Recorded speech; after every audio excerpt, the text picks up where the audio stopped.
Hey guys, hope you can hear me. I'm using the blue snowball right now, the blue snowball ice mic, if you will. It's right here. But yeah, I wanted to come on here and talk. Some rescue rangers, and if I I don't want to we'll just leave it like that. Yeah, but come on here and, as the title says, talk some rescue rangers. Yes, I'm here to basically do a review, my review, on the Rescue Ranger movie that came out on Friday on Disney Plus. It actually came out 4 days before at the El Capitan Theater, I think in Los Angeles. Los Angeles is somewhere around there. As well as some other theaters connected with Disney and stuff. It came out in those locations. And hold on for a sec. I'm not turning that. I just wanted to check something here real quickly. So you guys can. That's insane. Out 4 days before at the El Capitan Theater. Yeah, there it is. I think it's just a little behind. I think it lags behind the OBS the OBS technology, if you will.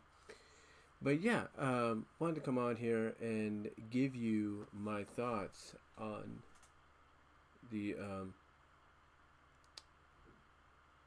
Rescue Ranger movie. Hold on for a sec.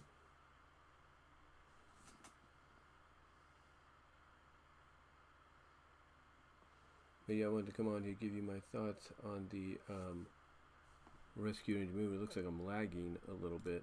I do apologize for that. It says I got no data. I don't know why that is. But yeah, I wanted to come on here and give you. Now it says excellent connection. Again, I think my computer, as I said in the previous live stream earlier, likes to basically it likes to load at times, and thus it's got to disconnect the loading. So I apologize for any lag and all that you may be experiencing, because it feels like it just went into like a load mode, like it's saying, wait, let me load this, let me update this, And believe it or not, the computers do upload, even if you don't have the upload, and it just told me it's not receiving enough video to maintain smooth video, smooth streaming. So I do apologize for that. I don't know what's going on here. But again, I do apologize for the lag and all that. By the way, just to let you know, super chats and super stickers are open, and when this does go fully public after the stream, super thanks is also enabled if you guys want to help in that category, if you want to. Anyway, long story short, like I said, I'm here to do this review, hopefully with no problems. And I watched it a second time over, and I have to say that I thoroughly enjoyed it, if you will, as I check something here. For some reason, my mom doesn't always automatically go right to the shower. She said, "Got to do stuff and everything." I don't know why.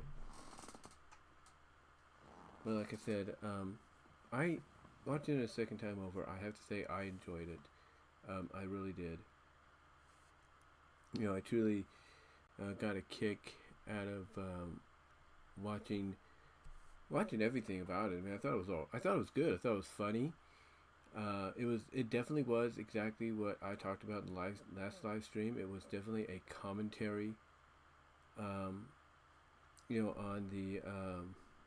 the situation with animation nowadays. So yeah, it was actually pretty good. Like I said, it was a good commentary on it. And again, I don't know why this is not receiving enough video to maintain smoothness. I'm gonna check on one end here. Hold on, guys.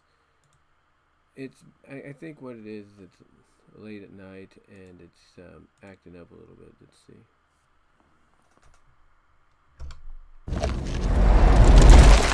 It's late at night and all that, so Terry on it. And again, I don't know why this is not receiving enough video to maintain smoothness. I'm gonna check on one end. Yeah, I think it's just a little delay. I think it might be, you know, just the weather and stuff.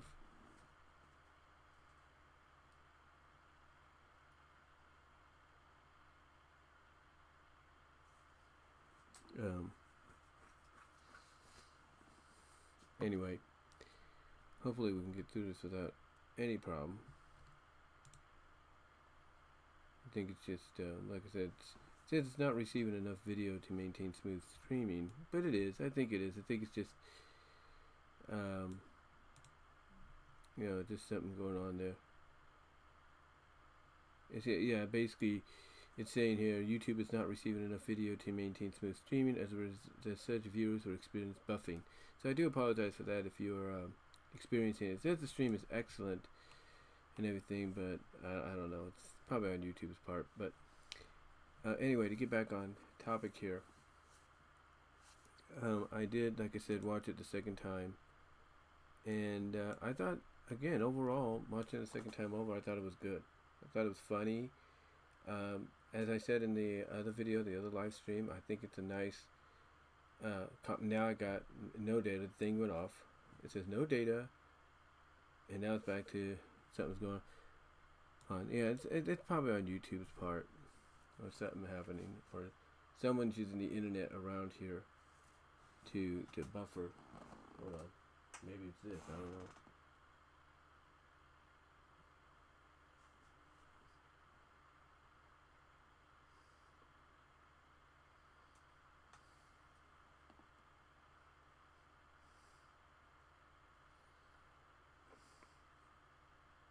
Shouldn't be that, but then again, it looks like the internet's kind of low around here. I don't know why.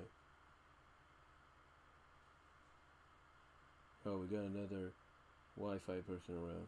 That's why.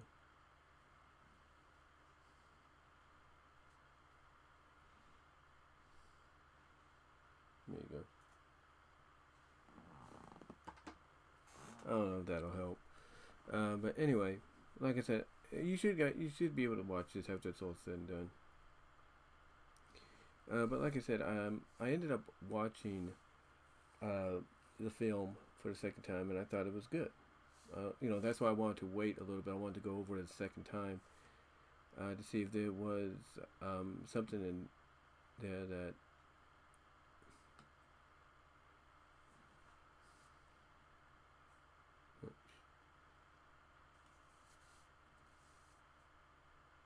let me see. Second time to see if, you know, there was something there, you know, that basically, hold on for a second, I'm a little distracted here.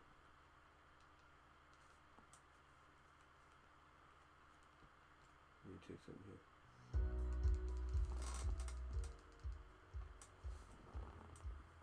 Yeah, I don't.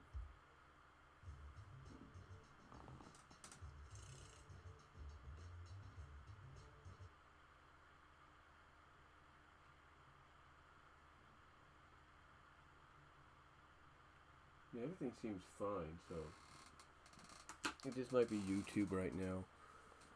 But anyway, like I said, I enjoyed the film. Like I said, watching it the second time around, I enjoyed it. I thought it was good. I thought it was, as I said in the other live stream, I thought it was a great commentary, you know, on what's going on right now in animation. You know, I thought it was good commentary on that.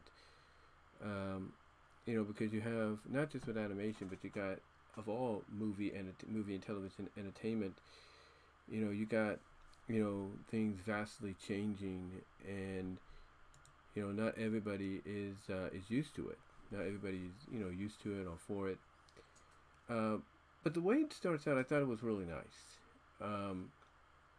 It starts out, basically you have Dale narrating on how he and Chip met and how they came to be as the, you know, into the Rescue Rangers and stuff. And I thought it was. I thought honestly it was a good. It was a good. I guess you could say a good, nice parody origin or satire origin of how they came together. You know, because you got to remember this is kind of like, as some people would say, a successor to Roger Rabbit, basically, or a spiritual successor to it. And I thought it was done very well. Thought it was done very well. Have nothing really bad to say about that. I mean, the opening was cute. There's no doubt. It shows them going through, it shows them meeting and everything, and now I'm back to excellent condition here. I don't know what happened. Honestly, again, I think it's the internet. I think a lot of people are using the internet right now. But like I said, the opening was cute. It was cute. You know, it was a good. I'll put it this way: it was a good satire origin for the characters, of how they met, how they became friends. It was nice. It was really nice, and I like the fact that in this world, if you will, you have a mixture of humans and animation characters of all kinds coexisting, and not just coexisting like in movie sets and all that, but coexisting in real life, if you will, like going to school and all that.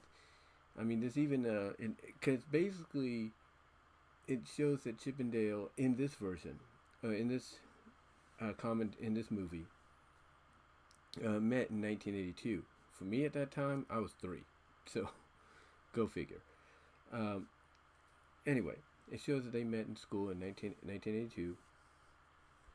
And this was at a time when the teacher would greet the students coming in, or the principal or something like that would, greet the hall monitor, I would guess, would greet the students coming in. And basically, there's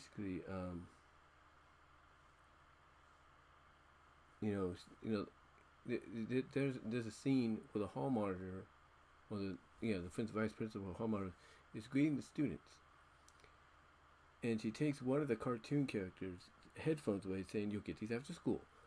Oh, and then she sees a female lamb showing up, and the female lamb has a top but no bottom. She's like, "Get some pants on, or go get a bottom on, or something like that. You're not Donald Duck.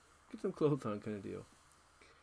So, anyway, like I said, they show them how they meet in elementary school, then how they've grown as friends, going through high school, working together on the craft. And basically Chip was the one that helped Dale improve, I guess you could say, on, how to be funny and all that, which is really cute, really nice.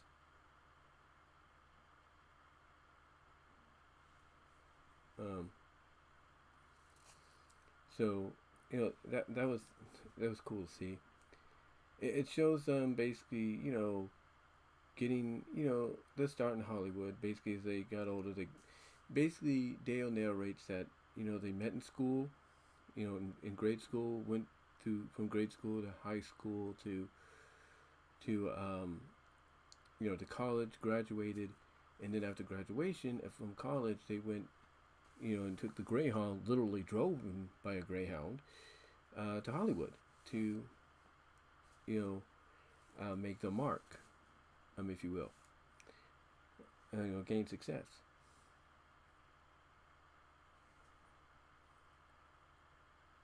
And basically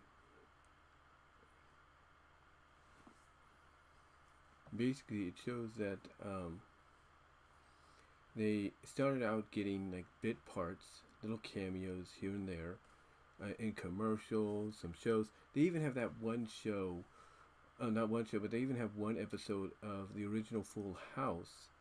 It's obviously like, I guess like season 5, season 4, something like that, where it's at the end, you have Jesse and the Rippers singing, and everybody's just dancing, doing this. And you see Chip and Dale kind of like just added in there digitally. They're just digitally added in there as part of the scenery, as part of the dancing. Like, oh, they're part of the Friends and all that. So that was kind of nice to see. And then, of course, they go into all that. They, according to Dale, they finally get the call they've been waiting for, of their own, getting their own show, which is the Rescue Rangers. And you know, basically they show clips. They show the intro. They play the song a little bit.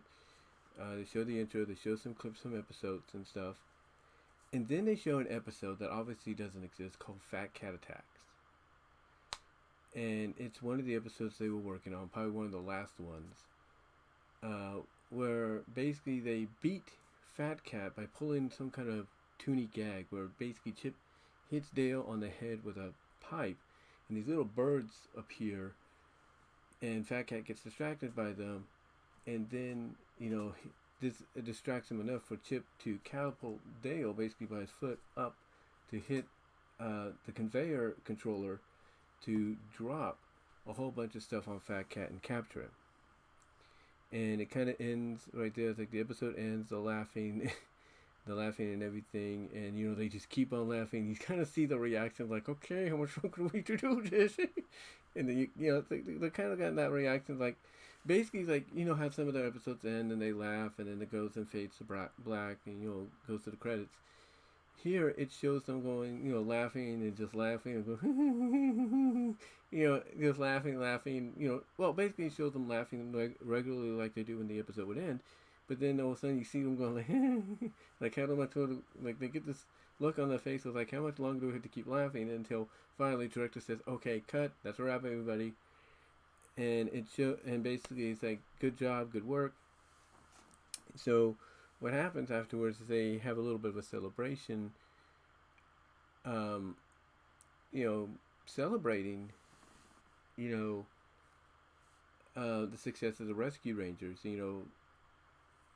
seasons and all that. Gadget even puts a joke in there saying, something like, I think everybody's cool with the, just a toast after a long speech or something like that.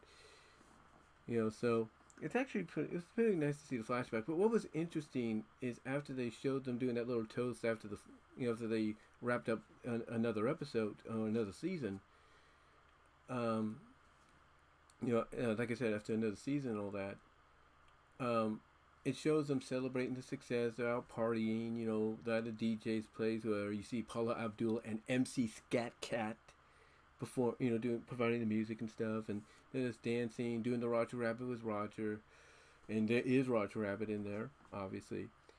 And then you just see them sitting around drinking, we would assume maybe wine, beer, whatever.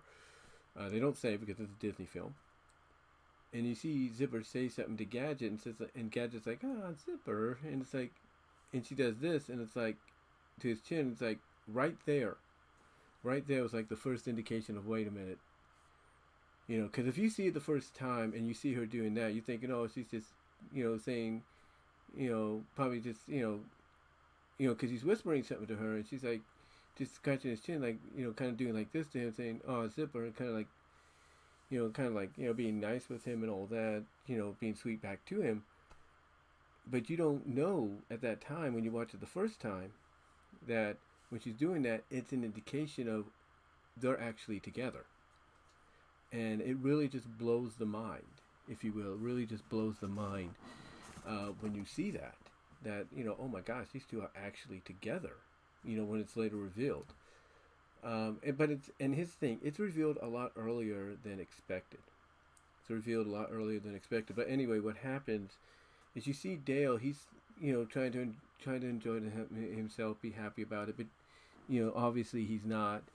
It's like there's, something's on his mind, and you find out what's on his mind later on when Chip goes to find him. He finds him in his locker, and Chip sees him covering something and says, hey, what's, because he's bringing him a piece of cake and everything. And, he's bringing him a piece of cake, and he's wondering, okay, what are you hiding? What's that? And Dale's like, well, I wanted to save it till later, but, since you're here, I'll show you right now. And he reveals that he has basically signed up for a new series starring him, called Double O Dale, which, of course, is a, what's the word I'm looking for? which is basically a take off of the Double O Chipmunk episode, which is one of my personal favorites, if not the personal favorite. But yeah, basically he reveals he's signed on to do a new series called Double O Dale. Um, where he's going to be focused on as a spy, and again, like I say, it's a take on the Double O Dale character from Double O Chipmunk. This, of course, doesn't sit well with Chip because he's like, "What are you doing? You're gonna destroy it. You're gonna ruin everything. You're gonna cause the series to end." And Dale's trying to say, "No, no, no. It's gonna work out fine. I'll be." Basically, Dale's saying he's gonna be able to balance out the series that they're currently doing, Rescue Rangers and Double O Dale, which of course does not happen because basically after the third season the series gets canceled, and basically Double O Dale after the pilot gets canned.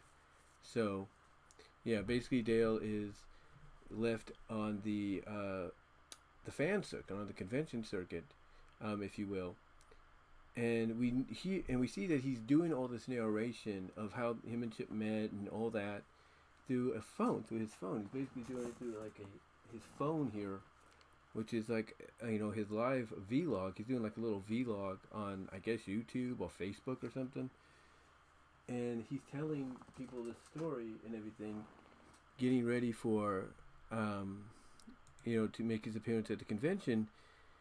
And it looks like, and it sounds like people are excited to see him, and he's making it sound like they are, and that's why he turns off the vlog, because in actuality, it's not him they're cheering for, it's Baloo. It's Baloo from the Jungle Book, from Tailspin. It's him. Basically, that they're cheering for and everything, and they want to see. And you have him having a conversation with Lumiere from Beauty and the Beast, who accidentally burns $1, saying, "Oh, I really needed that money there." Then he's having a conversation with Ugly Sonic. That's right, Ugly Sonic. As I mentioned before, they actually got and I wouldn't say the rights to the design, but basically they were able to rework the design of Ugly Sonic into the movie, and they even have him acknowledge, basically the fans' uproar about, his teeth and all that. And then he basically reveals that he's got a new series in the works where it's called, Ugly Cop, Ugly Cops, Ops, Solving Ugly Crimes or something like that, or something like Ugly Sonic with the FBI solving uglier crimes. Basically, it's like a reality show where he's with the FBI solving much worse crimes than a regular crime or something like that. And Dale's having a conversation with him. He's kind of mesmerized by the teeth, which of course again is the in joke of why a lot of people complained. Then he's also having a conversation with Tigra, a Marvel character who's very friendly. I think people thought she was going to be a villain, but she's not. She's just she's just she's just a good girl. She's a protagonist, if you will, a friend of Dale's. Anyway, long story short, Tiger is asking him, don't you think this might be more successful if you had Chip with you? And Dale's like, yeah, I haven't thought about that. Maybe I should call him. And then we see Chip doing his insurance sales thing with the lamb. And you can kind of tell that what we saw in some of the trailers and all that was kind of edited a little bit, because in the trailer, not the lamb, but the sheep, puts her hair up like this, and you see her eyes, but the hair is kind of like in her face. So obviously they did some reworkings and all that. But long story short, Chip goes home. Basically Chip has become so good at his job, and everything, because he's able to figure things out. He's able to sell things, on the fly, get people convinced to do this and that. That he's become employee of the month several times over. And he goes home. He goes home to his pet dog Millie. And at first, when you hear the word Millie or the name Millie, you're thinking, oh, he's with somebody, but you find out it's his pet dog. So he turns on the news. He's not hearing the news about Flounder being kidnapped and all that. And everything. He's just going, feeding his dog. He's going to his fridge, getting a frozen dinner. And then, of course, you have the in jokes of the Ice Age yogurt or ice cream and the Foghorn Leghorn Tyson dinner. Looney Tunes, you got that right. Looney Tunes was in there. Basically, that made a cameo. Anyway, he's doing that. He's eating that, and then he's turning on the TV. He has the TV back on, and here's this promotion for Alvin and the Chipmunks getting ready to do the rap. They're gonna rap now, and Chip's like, oh, rapping now. They've got to make every tune rap or something like that. And then he notices a message on his landline, and in the trailer they make it sound like it's Dale, but it's actually Monterey Jack. And Monterey asks him to come over because he needs his help. And when he does, Monterey reveals that he's actually become so in debt because of his love for cheese that he could be in a lot of trouble. And the people he's in debt with is the Uncanny Valley gang, who are known to basically bootleg original Disney characters, Disney characters or other studios' characters into basically different bootlegged versions of themselves, and they get shipped off across the sea to China, Korea, whatever, to live their life as bootleg versions of themselves and bootleg versions of the movies or shows that they've been known for.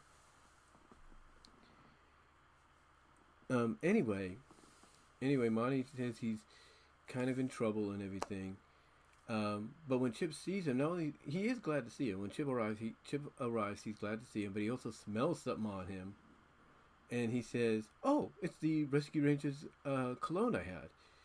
And the Rescue Ranger cologne, which is consisted of almond butter and gasoline, so you can tell that that's a good gag there too, because in Good Times Bad Times, there was a joke there where Fox was wondering if Dale would invite her to dinner because she's trying to get the moonwalk and everything, but she also wants to get with Dale, so she's wondering if Dale would invite her to breakfast.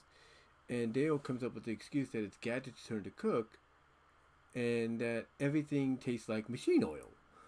I think his line was, "Well, it's Gadget's turn to cook, and everything tastes like machine oil."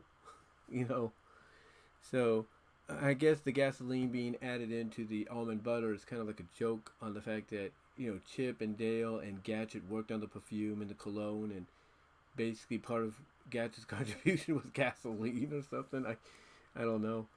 Anyway, though, Dale also shows up because Monterey called Dale, and Chip's not too happy about it and everything, but he does notice Dale's got the CGI surgery and stuff. Anyway, they both leave and everything. Dale basically goes to one of the theaters in Hollywood because he's going to be in a musical that night, basically as a background singer or a background player.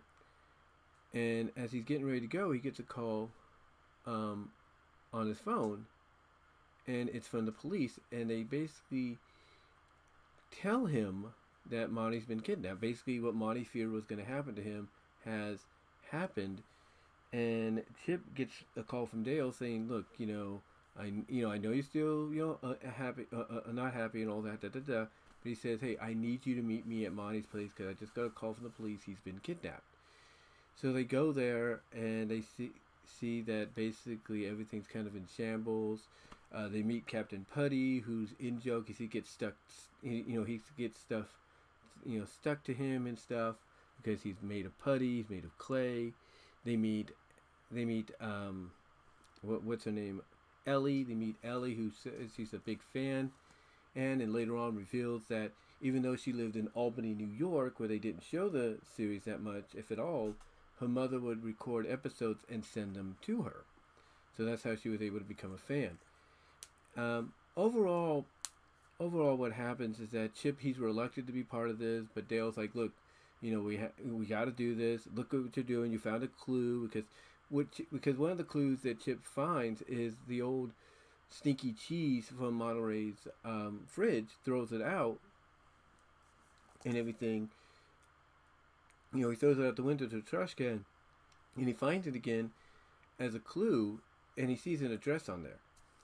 So they go follow this address to Main Street, and Chip's like, "Look, I'm only gonna do this, and only do this to get the information we need to give it to Ellie, give it to the captain, and then that's it. We're done." Because we find out throughout the film or later on in the film that Chip, he's still mad. He's still upset at the fact that the series was canceled, and he kind of blames Dale for it because Dale was always thinking about himself and everything. But later on, we find out that Dale never really wanted to do Double O Dale. He just wanted something to feel important with. He wanted to basically be, on the same level. He wanted to be treated, not always as comic relief, but just, as an equal. Like, hey, I have an idea. Let's go with it kind of deal. So because, later on they have a moment where they argue and, at the police station, and Dale's like, it's always Chip's ideas. Chip this, Chip that. What about me? I want to help to contribute and everything. So yeah, they have that little argument and everything about, whose fault it is and all that. And basically, when you get down to it with this movie's actually a bit of a Dale story, really. It's not just, a movie about the Rescue Rangers series and treating it like a series within a show within a show, and all that, and the characters being actors and actresses and all that. But it's more of a Dale-centric story because, as we know in Rescue Rangers, there are episodes to where Dale, he has good intentions, but sometimes he goofs up. But when he does goof up, he does realize, wait a minute, there's something not right. Well, basically not right, but he realizes that he needs to be smarter than that. He needs to straighten things out. He needs to basically take things seriously. And that's why in some episodes he kind of is more of not just comic relief, but more of a straight man and more understanding of the situation, because it's a play on the fact that he's learned his lesson from previous cases, and that's kind of what this is. It's kind of what this movie is. It's kind of, like I say, a Dale-like movie, a Dale-focused story, because Dale, he wants to relive those glory days. Because, like I said, we ultimately find out that not only did the show mean a lot to Chip and Gadget and Monty and Zipper, but it really meant a lot to Dale. It really meant a lot to Dale as well, which is why he's always trying to relive those glory days. He's always trying to, get back in the spotlight, because his idea is he wants to get the show back, up and running. He wants to get the show revived for another run, because he feels there's a lot more left to do. So yeah, that's kind of his goal at first. But of course, he does learn the lesson that the most important thing in life is not show business sometimes, or making money, or trying to get reboots. It's friendship. And the running gag at times, even in the flashback, is he's always getting on his phone. Like, in the 90s, he's got the big Zach Morris, antenna phone, if you will. And then in the present day, he's got his phone, like this. He's got his phone like this and all that. And, the running gag is he's always on it. He's always getting a call and all that. So, anyway, they figure out, okay, we got to get these clues to Ellie. We got to get some information to give to Ellie to give to the captain. So, they find out, basically, by following all the clues they need, they go to Main Street. And Dale's basically telling them, look, this place is not as it seems, because he's basically saying what this really is basically, a facade for underhanded dealings and all that. And Chip asks, well, how do you know that? And Dale's like, well, you see this guy over here? And it looks like a guy, he's got a long beard. It looks like he's out of the Popeye cartoons or comic strips. He says, yeah, this guy, I would sell my fur to him anytime I was low. Basically, he says he would sell parts of his fur to him when he was ever low on cash. Basically saying, hey, one of the ways I survived financially is, here, take a piece of my fur. And all that. Anyway,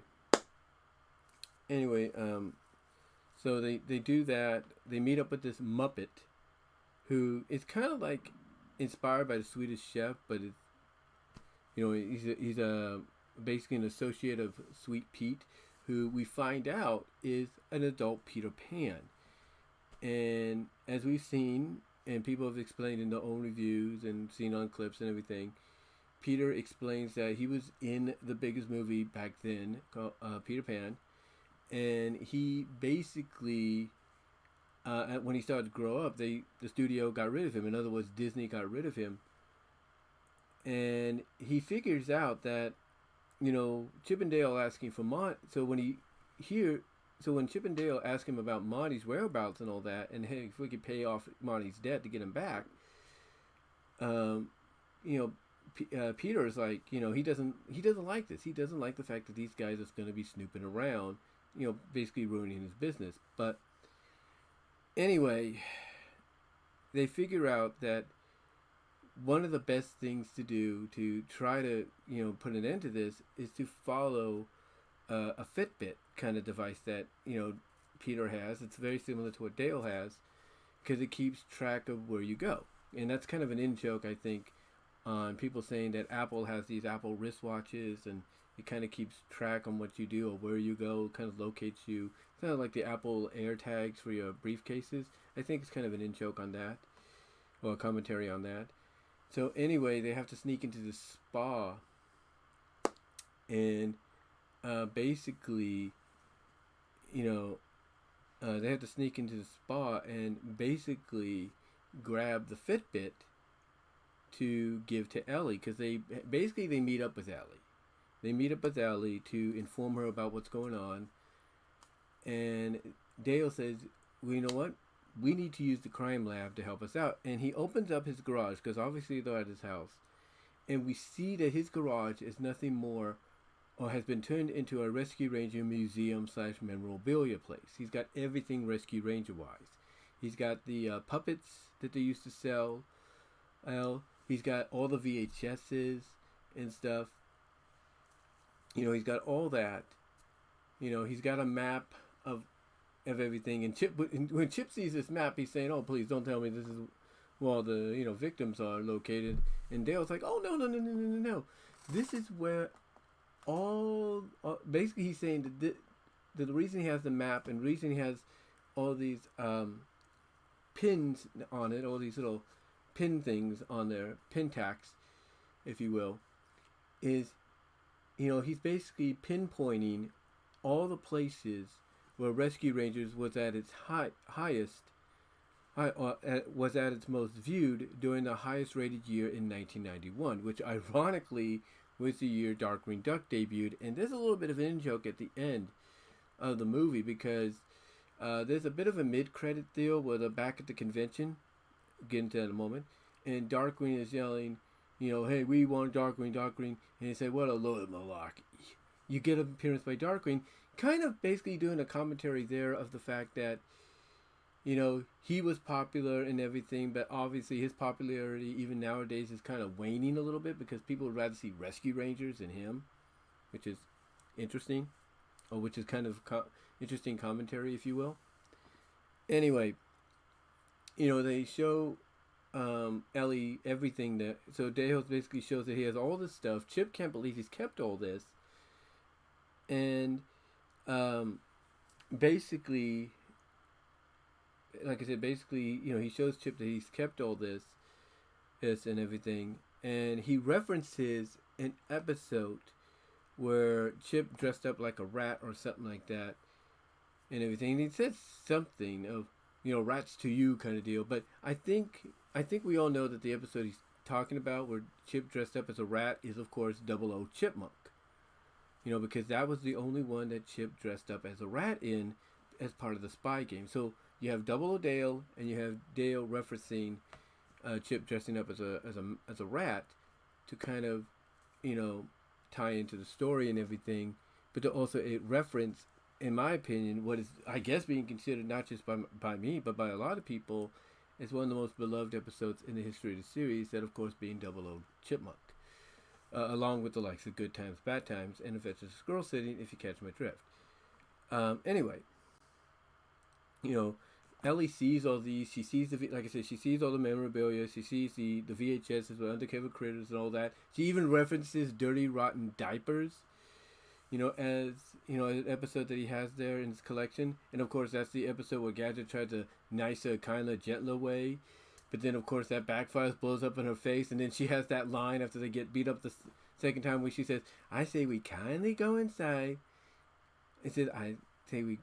It's like we kindly go back, gently go inside, and drag that baby out by its dirty, rotten diapers. And of course you have that line, before they transition to them going to the gangster's headquarters, where Chip's telling Dale, ends up get some strong trying, and Dale's like, "What, to tie up the baby?" And Chip's like, "No, to tie her down, Gadget. I think she's blowing a gasket." And you see Gadget going out. Love it. Absolutely love it. But yeah, she references that episode and everything. So it was a great little moment to see, that Dale kept all that, because again, we find out that the only reason he agreed to do Double O Dale, but he didn't want to do it, was because he wanted to feel more important. In other words, he wanted to be equal. He didn't want to be always treated as, second best or whatever. But anyway, they go to a spa where Peter is known to go with his gang to retrieve his Fitbit thing, and they use it to trace the last location Peter was at before going to the spa, and they trace it to the docks, and they go there, but they don't see anything there. They don't find anything, and they don't really find anything except, the blueprints for bootlegging a lot of the characters. And this, of course, is where Chip and Dale get trapped in a machine that's similar to the one that Dale used to get a CGI procedure. And they get trapped in there, and, and it's not Dale that does it. It's actually Chip. Chip actually, what happens is Dale turns on the light, because Chip's thinking, don't touch anything. Dale just says, "Don't worry, I'm going to turn on the light." And Chip's like, "Don't do it." And Dale turns it on, and it causes and basically nothing happens until Chip accidentally steps onto a keyboard, and it activates a machine that's going to bootleg them. And we see the scan. We see it scanning them and showing what different animation styles they could end up as, and they escape it. And they escape it by doing doing a scene, or redoing a scene from an episode that obviously does not exist, but they do reference it, called Mission. What is it? Mission Unchippable or something like that. And basically they're dodging all these lasers and all that, and the only thing that happens is Chip ends up with a Snoopy ear. That's it. He ends up with a Snoopy ear. So what happens is, it looks like, okay, they did what they could. The captain even congratulates Ellie for doing a good job. But then, Chip's, so they go back to the headquarters, and, Chip's like, this, something just doesn't feel right. Something just, doesn't feel right. And of course, this is where they kind of have the spat and everything, and it kind of comes out a little bit that, Chip, still does harbor hard feelings for what happened, because Dale wasn't thinking about anybody but himself. But of course, this is again where Dale admits that he only agreed to do it because he wanted to feel important. He was just tired of always being like, the joke and the brunt and everything. Basically comic relief. He wanted to be taken seriously a little bit, which is why he agreed to do Double O Dale, but he, in actuality, didn't want to do it. So, what happens though, after they have their spat, they start smelling the same cologne smell that they smelled at Monty's house, the Rescue Ranger cologne. The almond butter and gasoline smell. So they go there, and they think, so basically they follow the smell, I should say, and they see Ellie talking with the captain, and they're thinking, at first, and they're thinking, oh my gosh, Chip at least is thinking, oh my gosh, Ellie set us up. Ellie lied to us. She's the one of the bad guys. But Dale's more like, no, it can't be Ellie. She's a fan. And everything. She's a fan. It's got to be the captain, which of course Chip doesn't believe. So what they do is they go back to the convention, because Chip's like saying, we need help. We need somebody to help us out. And Dale says, I think I know of a guy. They go and they talk to Ugly Sonic again. And Ugly Sonic, doesn't want to help them at first and everything, but basically this does get them, located by Sweet Pete and his gang, and they go after them. And of course, you get the scenes where they're interacting with all these other characters from different IPs. You do get the main six in there. You do get all of the main six, including some other ponies we've seen before, but not many. But you do get, right off the bat, my personal favorite, Rarity is up front. Thank you for putting Rarity there. And of course, you have Pinky, Applejack, Twilight, Rainbow Dash, Fluttershy, and then you have a few others. I think you have, I can't think of her name right now. It's not Lyra, but it's, I think it's Trinkleshine or something. Trinkleshine is in there, and I think they have a female version of Big Mac, which is weird. But anyway, they have that.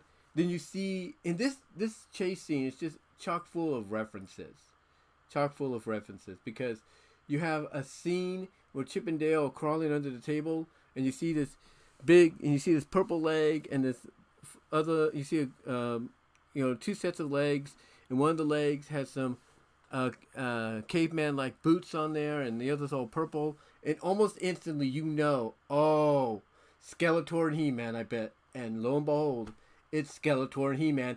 Filmation Skeletor and He-Man. And He-Man's like, oh, shoot, I felt something under my leg. And Skeletor's like, oh, there's nothing under your leg.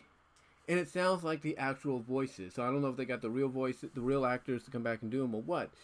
But that was pretty cool to see the Filmation version of He-Man and She-Ra. And then, of course, earlier in the flashback, when you have the high school talent show that Chip and Dale were doing, when Dale was doing the narration of how they met, you see Blaster from, Transformers in there, which is pretty cool. But also during the chase scene, of course, they go through the Indiana Jones thing, and Chip gets his outfit again, which instantly gets people to recognize him as the Rangers. Then you get them going past another sign where it's another display sign, and it's Voltron. That's right, original 80s Voltron is in there. And then they go past a signing booth where you see Paul Rudd. That's right, Paul Rudd's in here signing stuff, saying, hey, did you know this movie was actually supposed to be known as Aunt-Mon? My superpower was going to be being loved by all these aunts and all that. So that was pretty cool. But anyway, it ends with Chip basically getting captured by the polar bear, who actually fangirls out a little bit when he sees Baloo. And Baloo's like, and this is the Jungle Book Baloo, seeing Chip and Dale, goes like, oh, shoot, Chip and Dale back together. I never thought I'd see day. But anyway, the Jimmy polar bear ends up capturing Chip and taking him back. And Dale is like, Chip, where'd you go? And he's kind of like, oh my, he kind of realizes Chip's been captured. So what happens is, Ellie finds out about this by the captain, and she, goes to Sweet Pete's hideout and everything. Where we see Chip, he's been captured, he's been taped, to the I guess a planning board, a blueprint board or something. And of course, this is where Peter says that line, I've always been an Alvin the Chipmunks kind of guy, which Chip's like, you monster, and everything. And it's here you see that, Peter's looking, for something to use, looking for the eraser to erase, Chip's mouth or something like that. And you see basically, and this is one thing people pointed out as a Easter egg, you see a bottle of dip there, which of course is a reference to Roger Rabbit and how in that movie Toons got killed by that. Anyway, we see him about to erase, Chip's mouth and everything. And then we see Ellie, she shows up and tells him to freeze, but then he's telling her, why don't you freeze? And then that's when we find out that Captain Putty has been in on the whole thing with, Peter Pan the entire time, basically for the money, and, basically, and Chip's like, oh my God, and Chip's reaction is like, oh my God, Dale was right. It was the captain the whole time. And of course, Peter and Putty, they have a laugh about it, kind of explaining, you remember when you asked me to do this? They basically make fun of the fact that Peter asked him to do it years ago. And then even this is where Putty acknowledges or admits by mocking it to Ellie that he set her up with a Nick Jr. deal, because she explains earlier to Dale and Chip at the place, or at Dale's place, that she's not in good standings with the captain that much because of the fact that she went to Nick Jr.'s studio on a false tip because of the disappearance of Peppa Pig. Yeah, Peppa Pig gets referenced, and then she led a false raid to Nick Jr.'s, and that basically caused a lot of casualties or a lot of injuries there, like the Paw Patrol attacked one of the officers and everything, and so on and so forth. So yeah, she wasn't in a high standings, and so he reveals that he basically, was the one that made the false tip.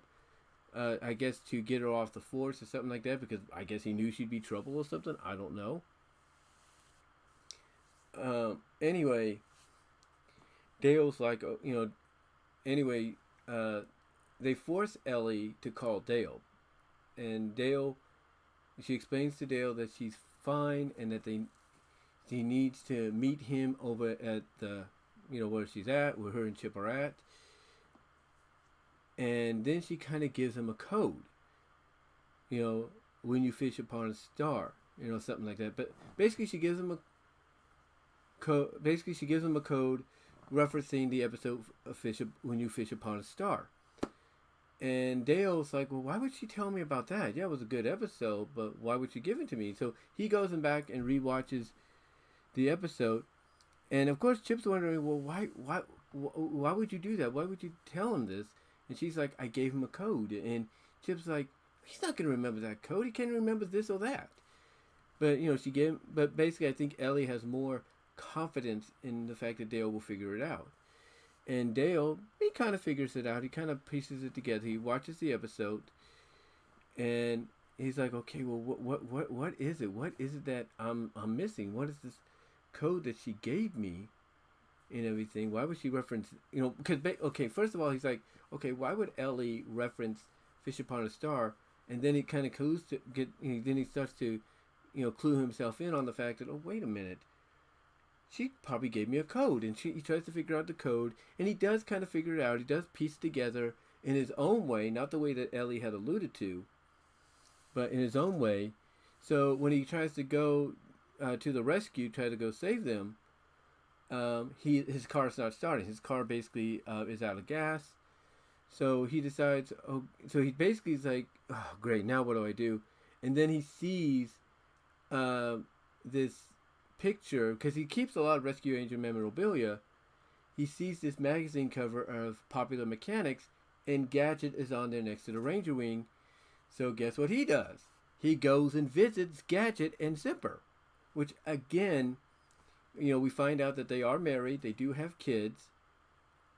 And basically we find out earlier on, well, here's the thing. We find out earlier on about this before it does get, revealed here, and everything. But we find out earlier on that they did get married and that they have 42 kids and counting. 42.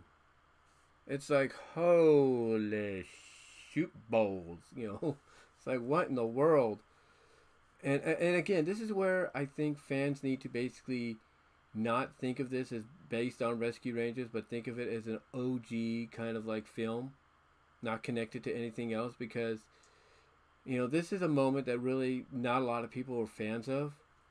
But again, it's a commentary of the fact that outside of the show, Gadget could end up with someone like a Zipper or Dale or Monterey, because, they're not acting, and this is just, they're trying to have a real life and everything. So she ends up with Dale, and basically we find out, or at least get a clue, that the reason she fell for Zipper is because he actually has the Allstate guy's voice. He has the deep voice of the Allstate guy. He's like, because when she says, honey, someone's standing in the doorway doing an awesome pose or something like that, Zipper comes out, and you hear him talking a little bit in his fly voice and all that, but then he kind of goes, he's like, Dale, old chum, seeing you again makes my heart aglow. And it's like, holy shoot. It's like, you hear that and you're like, holy crap. But again, it's the in-joke of the fact that, you know, it basically is the in-joke of, hey, the fans of the show, like Ellie, probably thought, okay, it's either Dale or Chip she's going to end up with. But outside of it, in real life, according to the movie, she ends up with Zipper.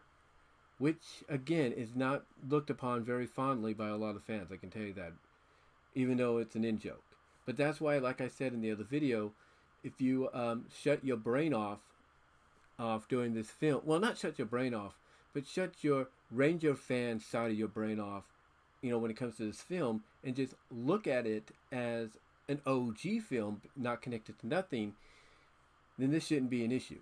This should not be an issue because, again, you know, just like somebody referenced about the Phineas and Ferb Star Wars crossover, they had like a scroll at the beginning of that crossover, and at the end they stated, "This is non-canon, so relax."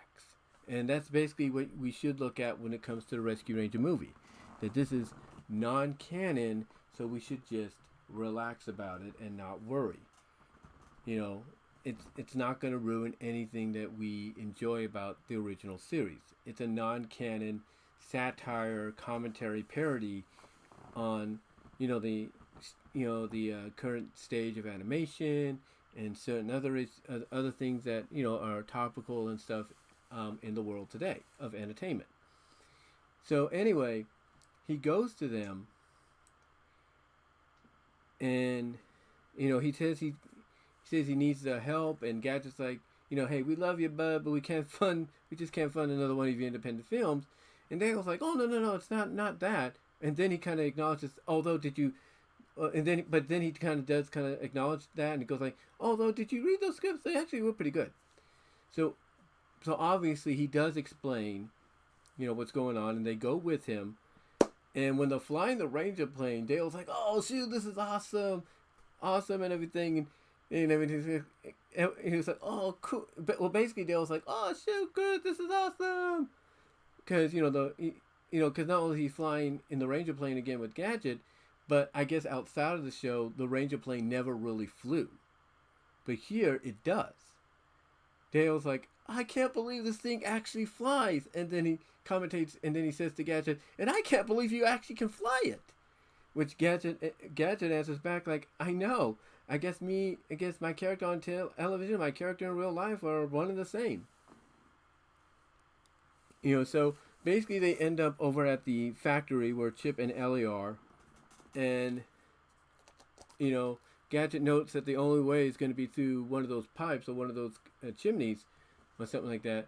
And Dale's like, good enough, light me up. He gets this rocket, puts it down, and Zipper's asking him, are you sure you want to do this? And he says, more than ever. And then Gadget's like, are you sure? You've never been one to make the best decisions. And Dale's like, I know. I know that. Because also there's an in-joke where Dale gets a call by his agent. You know, finally gets a call from his agent. And his agent's telling him, yeah, I got a new secretary. It took a while for me to talk to you or get in contact with you. But hey, I was thinking maybe we could do a reboot of Rescue Rangers and everything. And this is when Dale basically finally, you know, like, acknowledges that there's more important things in reboots and business and all that, and that being friends. And Dale's like, you know, there's more important things than just, you know, reboots and business and all that. And that includes friends and everything. And he just tosses his phone like, whee, out of the Ranger plane, and Gadget comments, you know, maybe you shouldn't have tossed your phone out. Or like Zipper's like, okay, what it is that Dale basically, you know, his agent's telling him about, you know, the reboot and everything, and, you know, Dale's like, you know, hey, there's more important things than, you know, a reboot and business and all that, and that is friendship and everything. And he just takes his phone and goes, whee! And Zipper's like, I'm proud of you. Oh, I'm proud of you there, Dale. And then Gadget's like, yeah, but maybe you shouldn't have tossed your phone out. And Dale's like, yep, I immediately regret it. Anyway, he takes this rocket, and again, Zipper's like, are you sure you want to do this? And he says yes, and Gadget's like, you know, "Are you sure you've never been known to make the best decisions?" And he's like, "I'm aware." He's like, "I'm aware of that. I'm cool with it." So the Sybil launches and he goes, "Rescue Rangers." Away. It's like, oh, just awesome. Just awesome. So anyway, Dale busts in there. He causes the machine to kind of go haywire a little bit before it reboots. Not reboot. Yeah, before it bootlegs. Excuse me, not reboot, but bootlegs Chip. Before it bootlegs Chip and everything. And he's able to free Chip out of that. He's able to free Ellie and all that. And Chip acknowledges, "Oh shoot, you did figure." Oh, not Chip, but Ellie. Okay. Well, let me rewind. Okay. So Dale, like I said, he busts in. He causes the machine to go haywire, kind of shut off. It saves Chip. It gets Chip out of there, or allows Chip to escape. Out of there. Which while he's in the machine, it does take off the Snoopy ear, but it also allows Chip when he gets out to go like that and blow up a new ear out of his head and everything, which of course Toons can do. But anyway, long story short, Ellie, Ellie, he frees Ellie and Chip. He acknowledges the code and everything, and even asks, why would you reference Fish Upon a Star? It's a good episode. And she's like, well, that's the one where Gadget and Zipper got captured and everything. And I figured you could figure that out. And then Chip acknowledges to Dale, you didn't figure it out the way she gave it to you, right? And he's like, nope. I was thinking, he says he was thinking something along the lines of tidal waves or something. But anyway, the machine, it ends up starting to go haywire. And what happens is it starts shooting. Its laser goes off. It hits the polar bear, turns him into a fairy. But then it targets Peter and starts blasting him like pew, pew, pew, pew, pew. All over and turning him into something. And while this is happening, Putty's getting away. Ellie gives chase after him. And then we see the amalgamation of Toons that Peter has been transformed into. And it's a combination of here's Wreck-It Ralph's arm, here's Shredder Megatron's Mario, here's a Megatron kind of Mario-like cannon on one hand. Here's Peter's body in the middle. Here's Woody's leg on one side. Here's Optimus Prime's, not Shockwave's, Optimus Prime's leg on the other. And you even get a transforming sound too, because what happens is he's giving chase. He decides, okay, he's going to try to finish this. He transforms his leg into kind of like a rollerblade thing with wheels, where he's going after them, where he's going after Chip and Dale, and you hear this. That's like, holy crap.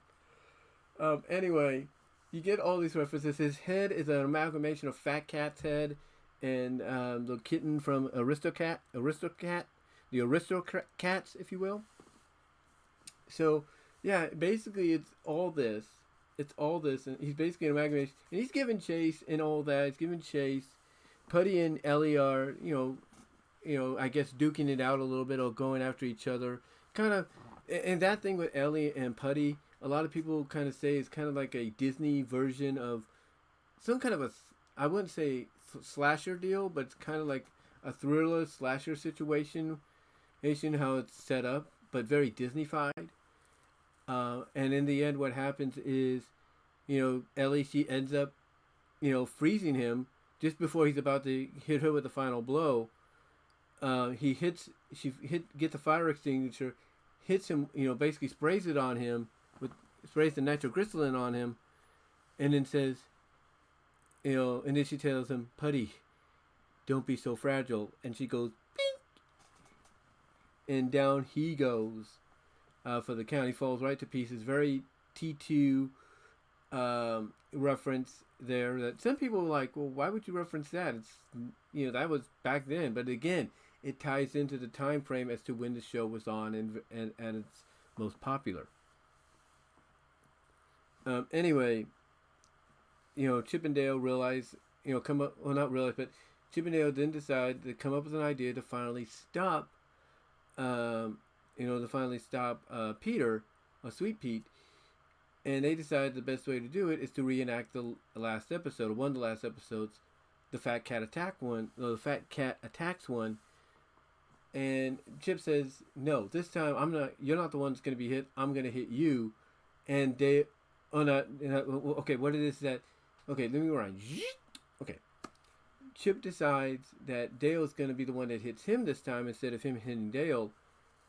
And what happens is when he does this, you see these two yellow birds wake up because there's a phone alert being made. A phone is vibrating.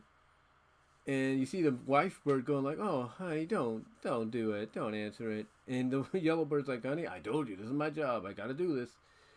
So, basically, it takes a while. They'll bonk at each other on the head. Dale's hitting Chip several times. Chip's hitting Dale several times. Pete's going like, "Okay, this just got weird," and everything. But then finally, that's when you see the birds show up, and I guess the cat side of the amalgamation that Peter's become notices this and goes birds and goes after them. And it looks like, this is distracting him enough until they, hear this gun go off or this blast go off. And I guess Peter's blasted one of the birds to bits or something. So they basically take their chance. And Chip lifts Dale. Not actually. No, okay. What it is that,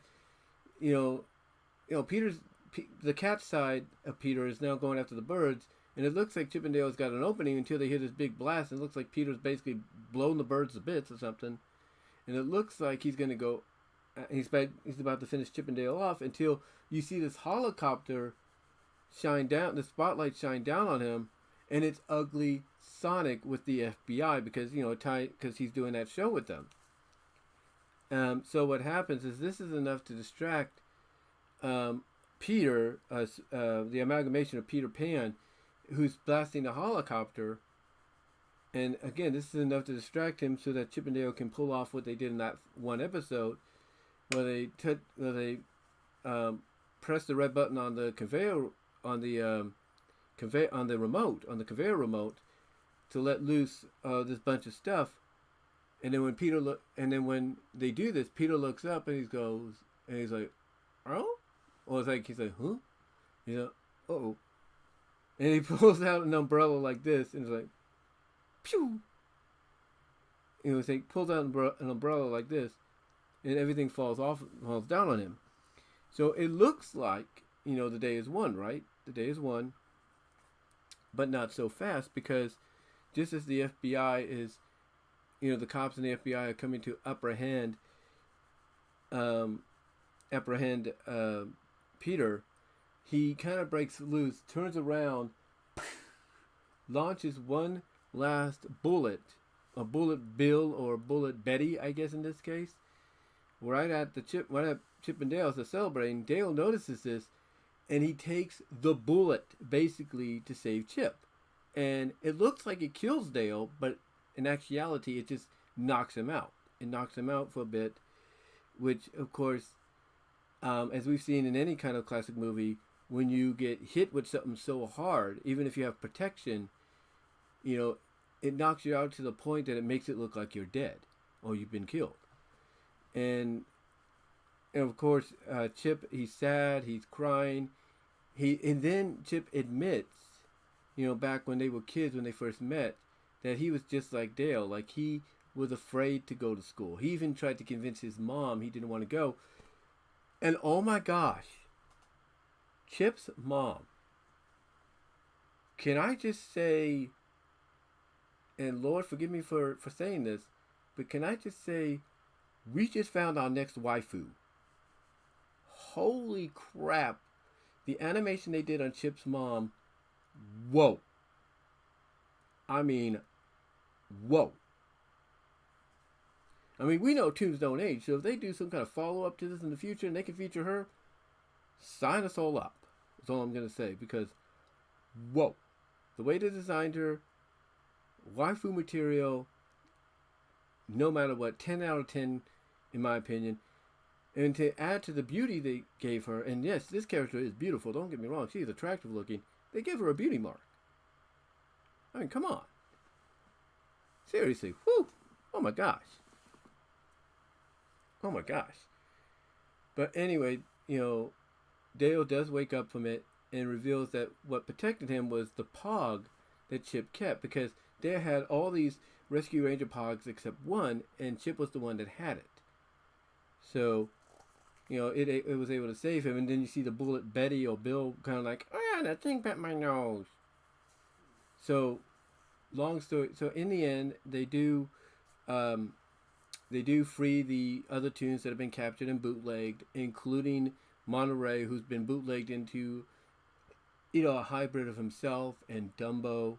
And of course, they're all celebrating and everything, just glad to see each other. Chip turns around and notices Gadget and Zipper coming up, and he's like, I don't believe it. And they look, and then, now celebrate, basically, let me rewind. Alright, so they rescue all the tunes, release them from the captivity. Monty's the last one out. He hugs them, admits, and basically says that he got Dumboed by Peter and everything, because he's a hybrid of himself and Dumbo and everything. But they're just glad to see him. And Dale tells him, hey, I got a guy that's going to fix you right back up. And which Monty thanks him for. And then as a celebrating, Chip turns his head a little bit and notices Gadget and Zipper coming up, and he's like, he said, I don't believe it. Is that? And then you see Gadget and Zipper walking up, and Gadget's like, oh my gosh, those ears are huge. And everything. So, they're all reuniting. Even Dale's like, oh, I can't believe it. All of us together again. So they go and introduce her. So basically they go and introduce Ellie to the rest of the team and everything. And they kind of have a laugh at the end, where even Ellie's like, how long does this last? And Gadget's like, hey, the bigger the better the joke, the longer the laugh. Or something like that.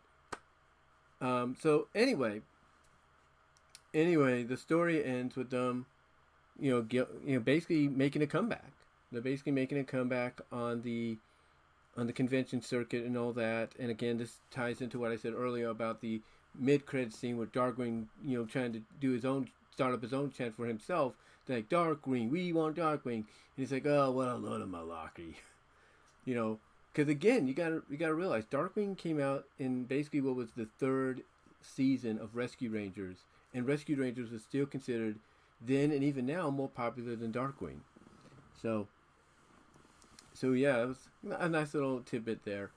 Overall, the movie, like I said, it was good. It was funny. I really enjoyed a lot of the references, even the non-Disney references, and even some of the non-Disney, shots and takes. I mean, Chip, when Dale because when Dale first convinces them, hey, we're a team, we're detectives. Chip's like, Chip's like, we're not. What's Chip saying? He says something along the lines of, we're just as much as detectives as that Scooby-Doo gang, basically taking a shot at Scooby-Doo. So that was kind of interesting to acknowledge that the Mystery Inc. gang, he referenced the Mystery Inc. gang and Scooby-Doo as being detectives as much as they are, outside of it, in real life as they are, kind of deal. Kind of referencing that Scooby-Doo and Mystery Inc.'s a show as well. But like I said, it was good. I thought it was fun. I thought it was a fun little movie. It's essentially, like I said, it's a satire, parody, commentary on a lot of things. It's a satire. It's a satire and parody on the state of and commentary on the state of animation and its various changes and all that, from 2D to 3D, from Flash, from 2D to Flash, and all that. It's a commentary on that. It's also a commentary on a lot of different topical things, as I mentioned with the fit trackers, as I think they called them, tracking you and everything. I think that was a commentary on a lot of the Apple Apple wristwatches and Apple AirTags being known to track you and stuff. So that was kind of a take on that, a little jab at that. And then and and and then of course, besides that, besides the parody satire commentary on, you know, the different and all these topics and everything, and the different and the changing in animation style of animation throughout the years, I also like the Easter eggs and the references to stuff of my childhood back then. I love that. I like seeing, you know, the acknowledgement reference to Voltron, Filmation, He-Man, and Skeletor. Holy crap! Tigra was a good, nice little thing there. Um, I like the fact that, you know, they added in Ugly Sonic, kind of gave him a purpose, and even had him take a jab at the fact that the fans were irate at his design, which is, you know, why he's at where he's at, and everything. And I love the fact that they make fun of his human teeth, and even acknowledges that too. Like, hey, just because I had the human teeth, you know, they had an uproar, and they always focus on the teeth. And with Dale, and then later on Chip, they would end up focusing on the teeth a little bit to kind of emphasize one of the main reasons why fans were not happy with the design, which I thought was, you know, a nice little jab. And everything. You know, so besides that,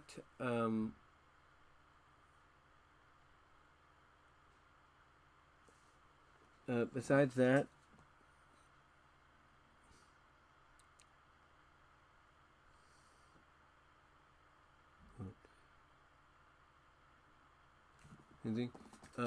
that, I also